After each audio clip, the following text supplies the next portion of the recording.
Sekarang kesempatan ini kami dari kelompok 6 akan membuat sebuah program mengenai perencanaan keuangan dengan menganalisis laba rugi. Nah, pada saat ini kami telah mempunyai sebuah program untuk menganalisis sebuah keuangan dalam menganalisis laba rugi. Nah, pada program ini, pada baris pertama, di sini kita akan melakukan import Java. Nah, ini karena sini kita akan menggunakan coba input untuk pengguna, maka di sini kita akan menggunakan itu input scanner. Nah, untuk public class ini dia menandakan nama file yaitu laba rugi. Dan untuk public void static main ini, nanti dalam public static void main ini kita akan mengisi program-program yang nanti akan menghasilkan sebuah hasil dari program di dalamnya.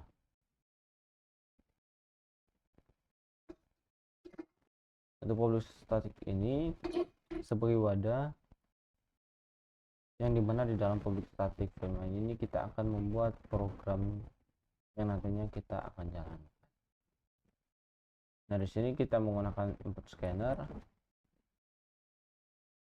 dimana kita akan membuat scanner input agar si pengguna bisa membaca dengan mengisi code tersebut di halaman hasilnya. Nah, sini kita menggunakan sistem outprint ln untuk menampilkan sebuah teks, yaitu selamat datang di kalkulator analisis keuangan laba rugi. Dengan batasan kita menggunakan teks ini.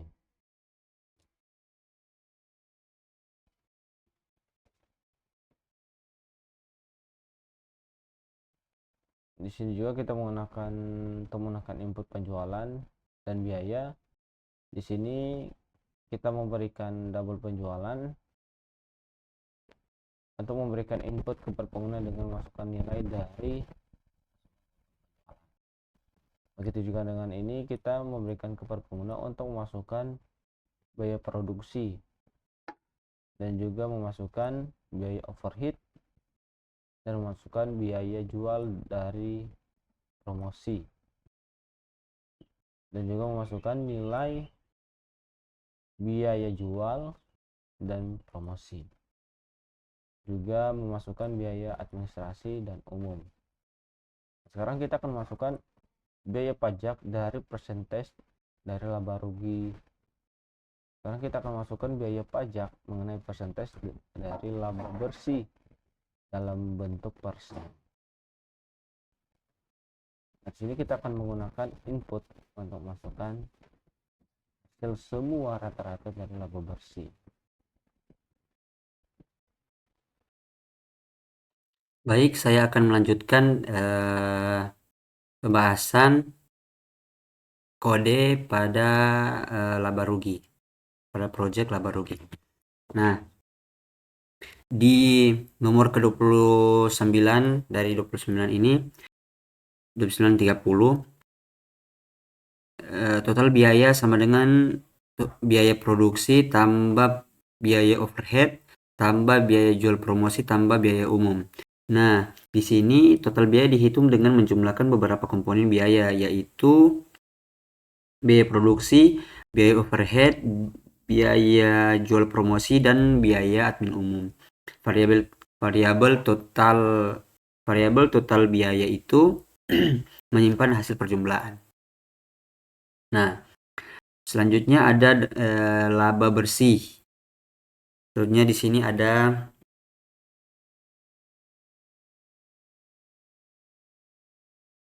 atas ini di 31 ada laba bersih sama dengan penjualan kurang total biaya. Laba bersih dihitung dengan mengurangi total biaya dari penjualan. Laba bersih ini adalah keuntungan sebelum pajak. Nah, selanjutnya ada laba bersih pajak 100%. Garing 100%. Nah, pajak dihitung sebagai persentase dari laba bersih. Variabel pajak adalah persentase pajak yang ditentukan sehingga perlu dibagi 100 untuk mendapatkan persentase yang baik. Nah, selanjutnya ini ada laba setelah pajak. Sama dengan laba bersih kurang pajak dikenakan. Menghitung laba setelah pajak. Setelah menghitung pajak, laba bersih setelah pajak dihitung dengan mengurangi pajak dari laba bersih. Nah, maksudnya ada margin keuntungan sama dengan laba bersih per penjualan kali 100. Menghitung margin keuntungan adalah perbandingan antara laba bersih sebelum pajak dengan penjualan yang kemudian dikalikan 100 untuk mendapatkan persentase. Nah, sudah ini ada persentase laba rugi. Laba bersih per total biaya kali 100. Ini adalah perbandingan laba bersih sebelum pajak terhadap total biaya. Jika hasil positif, ini menunjukkan laba. Jika negatif, berarti rugi. Hasil dikali 100 untuk mendapatkan persentase. Nah, maksudnya ini ada titik impas di bagian 41 sampai 44. Jika laba bersih lebih besar dari 0, ini adalah rasio antara total biaya dan penjualan. Jika hasil 1, berarti perusahaan berada di titik impas, di mana penjualan cukup untuk menutup biaya. Nah, di bagian dari 47 sampai 56 ini merupakan perhitungan yang dilakukan sebelumnya. Metode sistem titik out titik print TLN ini digunakan untuk mencetak angka dalam format tertentu, termasuk menggunakan koma sebagai pemisah ribuan dan menampilkan 2 digit desimal. Nah, sebagai selanjutnya ini akan dijelaskan oleh teman saya. Baiklah, saya akan melanjutkan penjelasan program kelompok kami. Mulai dari if laba bersih lebih dari 0. Ini adalah pernyataan kondisi untuk memeriksa apakah nilai variabel laba bersih lebih besar dari 0. Jika iya, itu berarti ada laba atau untung dan blok kode di dalamnya akan dieksekusi.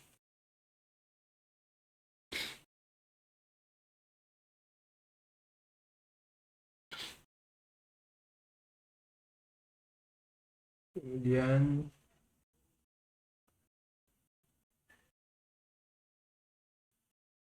sistem out print learn X status untung. Jika kondisi laba bersih lebih dari 0 benar, program akan mencetak status untung di layar yang berarti perusahaan atau usaha tersebut memperoleh keuntungan. Sistem out print F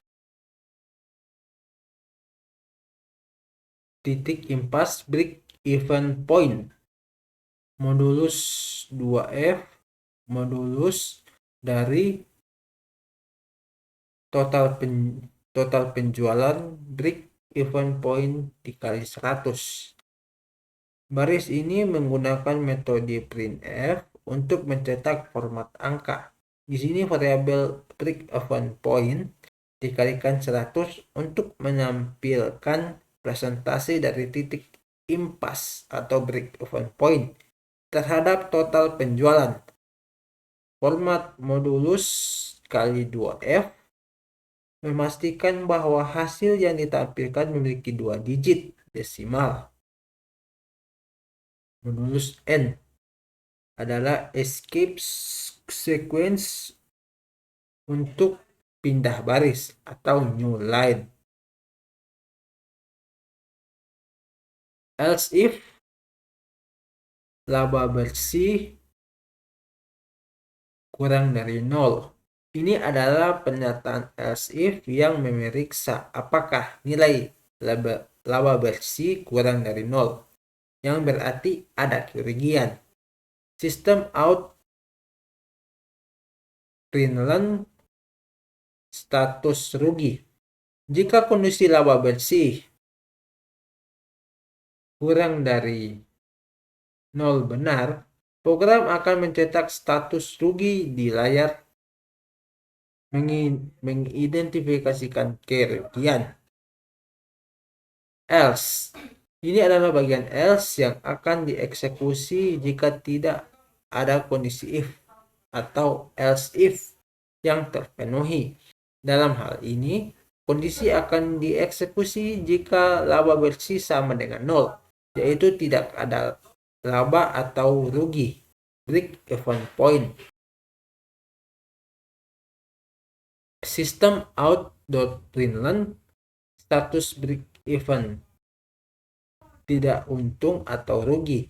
Jika else dijalankan, program mencetak status break even, tidak untung atau rugi, yang berarti perusahaan tidak untung maupun rugi.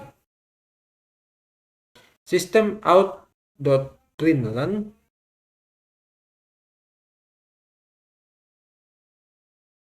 kemudian ada garis kecil-kecil mencetak garis pemisah sebagai format penutup laporan. Sistem out.println terima kasih telah menggunakan kalkulator analisis keuangan laba rugi. Mencetak pesan penutup untuk mengucapkan terima kasih kepada pengguna karena telah menggunakan kalkulator. Input close digunakan untuk menutup scanner atau input yang mungkin digunakan sebelumnya dalam program. Ini adalah praktik yang baik untuk menutup resource setelah digunakan agar tidak kebocoran memori. Dan yang ke-11, tanda tutup kurung kurawal. Penutup untuk blok kode fungsi atau metode yang sedang dieksekusi.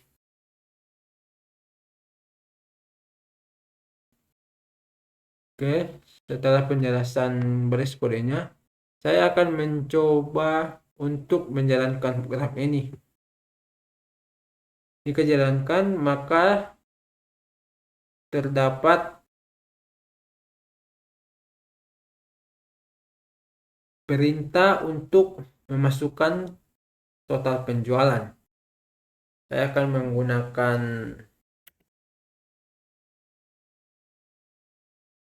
angka biasa 100 misalnya.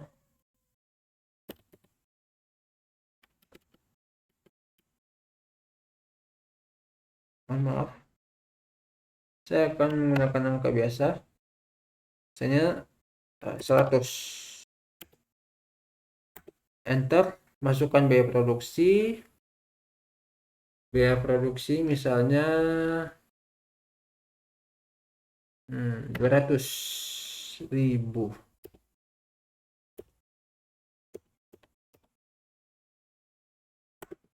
Kemudian masukkan biaya overhead.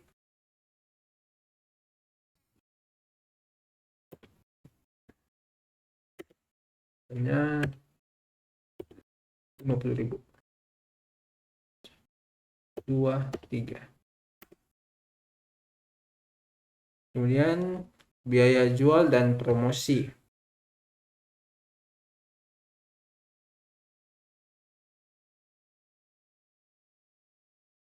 Biaya jual saya isi saja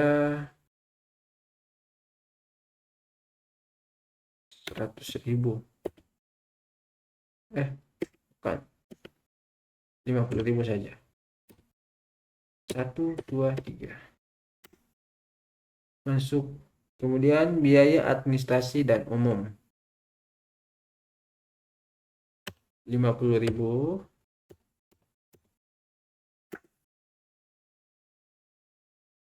Kemudian masukkan biaya pajak atau presentasi dari laba bersih dalam bentuk persen.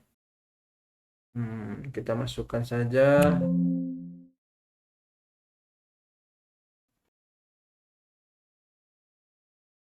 50%.